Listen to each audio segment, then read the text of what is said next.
Hello! Eu hoje venho falar do Água do Lago Nunca é Doce, da Julia Caminito. Estou assim mesmo entusiasmada por vir falar sobre este livro. Eu mal vi este livro em pré-venda, decidi logo que eu tinha que ler.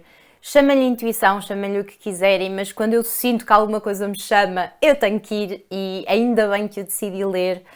Realmente foi uma leitura muito marcante. Eu tinha algumas expectativas para ele e de facto nenhuma delas foi defraudada. Para quem já me segue há algum tempo, houve um livro há uns anos que eu li, que foi O Desassossego da Noite, que foi uma leitura que me marcou, que me mudou como pessoa, que me mudou como leitora. É um dos meus livros favoritos de sempre. E este livro fez-me muito lembrar O Desassossego da Noite. Não é exatamente a mesma coisa, mas há tantas semelhanças. É também uma protagonista feminina, nós também vamos acompanhar o crescimento desta personagem, desde a infância ali até à adolescência, à juventude. Ali o seu meio familiar, as suas amizades, a forma como aquilo que lhe acontece numa idade muito prematura vai impactar no futuro, e há muita tragédia envolvida e a escrita é de uma crueza, é tudo absolutamente incrível. Eu, que sou o tipo de leitora que está sempre a esmiuçar por entre os pormenorzinhos do livro, a tentar perceber se poderá ou não haver aqui coisas autobiográficas, no final deste livro a autora esclarece-nos nesse ponto. Ela faz questão de nos dizer que isto não é uma autobiografia, não é autoficção, é simplesmente a história de várias pessoas que ela foi conhecendo ao longo da sua vida. Tem também muito daquilo que são coisas que ela foi sentindo ela própria ao longo da vida, acontecimentos que viveu e que a marcaram. Portanto, nós notamos também a verdade por trás destas personagens e isso é uma coisa que eu simplesmente adoro. A nossa narradora neste livro é a Gaia, uma rapariga italiana que nos vai contar a história da sua vida até ali. Não é um livro que nos capte pelo enredo, eu sinto que ele não tem bem um início, um fim e um grande acontecimento no fim. É quase como se nós fôssemos acompanhar a vida de uma pessoa em que, efetivamente, em diversos momentos há um início e um fim, como a nossa vida, não é? Nós podemos pegar num período de tempo da nossa vida e colocarmos um início e um fim. E eu senti realmente que este é um desses livros que nós não lemos pelos acontecimentos em si, pelo enredo, mas porque as personagens são realmente apaixonantes. E foi uma coisa que eu adorei neste livro. Eu apaixonei-me perdidamente, não só pela Gaia, como pela sua família, como por todo aquele ambiente. Costumo muito a despedir desta personagem e destas personagens no final do livro. Senti mesmo que tive de fazer um luto. Fiquei muito triste. E basicamente nós vamos perceber qual é que é o ambiente e o meio da Gaia. Ela pertence a uma família, ali não diria pobreza a sério, mas de facto eles passam um bocado mal, a comida é contada, não há televisão, não há nada desses luxos. O pai dela infelizmente teve um acidente de trabalho, está em cadeira de rodas. Ela tem um irmão mais velho com quem tem uma relação espetacular, muito próxima, eles partilham o quarto. Depois tem um casal de gêmeos mais novo do que ela e depois a figura realmente central, não só na vida da Gaia, mas também em todo o livro, é a mãe dela, a Antónia. Esta Antónia é uma mulher marcante, tal como a Gaia, uma mulher ruiva, mas ao contrário da Gaia, que nós sentimos que está constantemente a duvidar do mundo, a duvidar de si, com raiva de toda a gente, a odiar o mundo, esse ódio a transformar-se em ódio por ela mesma. A Antónia, a mãe, apesar de ter todos os motivos para simplesmente desistir, é uma personagem fortíssima, inspiradora, e eu senti uma coisa muito interessante ao ler este livro. Eu senti que se eu tivesse lido na minha adolescência, ou até se calhar há 10 anos atrás, teria ficado com, de certa forma, algum ódio por esta mãe que falha tanto, que é tão fria, que é tão implacável em certas situações. E agora, curiosamente, não sei se é da idade, mas eu de facto tenho um olhar, consigo perceber ainda mais e ter mais ainda empatia pelo olhar da mãe do que propriamente pelo da Gaia.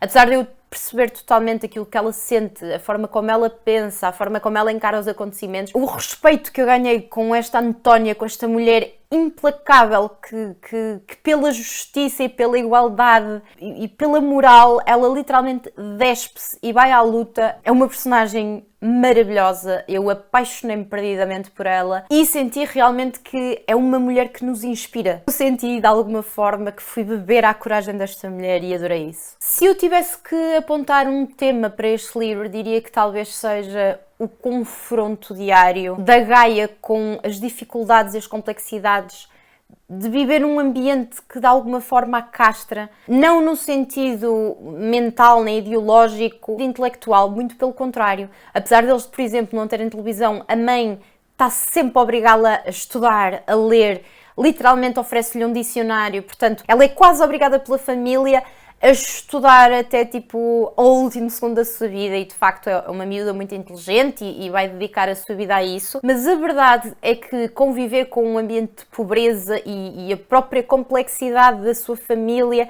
e as próprias amizades que ela vai fazendo ao longo da vida, eu sinto que o tema é sobre isto, é sobre ela confrontar-se a si mesma, ela tentar descobrir a sua identidade através do tempo, através destes confrontos com a dureza da vida e principalmente a reconstruir-se de alguma forma depois das tragédias que ela vai vivendo. A certo ponto a família consegue um apartamento ali nos arredores de Roma, ao lado de um lago. E este lago não só literalmente tem um impacto muito grande na vida da Gaia por vários acontecimentos importantes que aconteceram ali, mas também eu senti que tem um peso muito simbólico.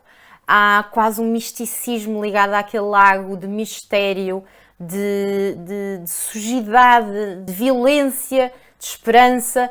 É um lago que simboliza muita coisa e em certos momentos nós sentimos que sim, a água do lago é doce e em certos momentos percebemos que não, nunca foi doce a água do lago. Portanto, este título cai mesmo perfeitamente em todo este livro, também foi uma coisa que eu gostei muito. E outra coisa que eu adorei foi o facto desta personagem ter mais ou menos a minha idade. Ela cresce também ali nos anos 90 e depois na adolescência, anos 2000.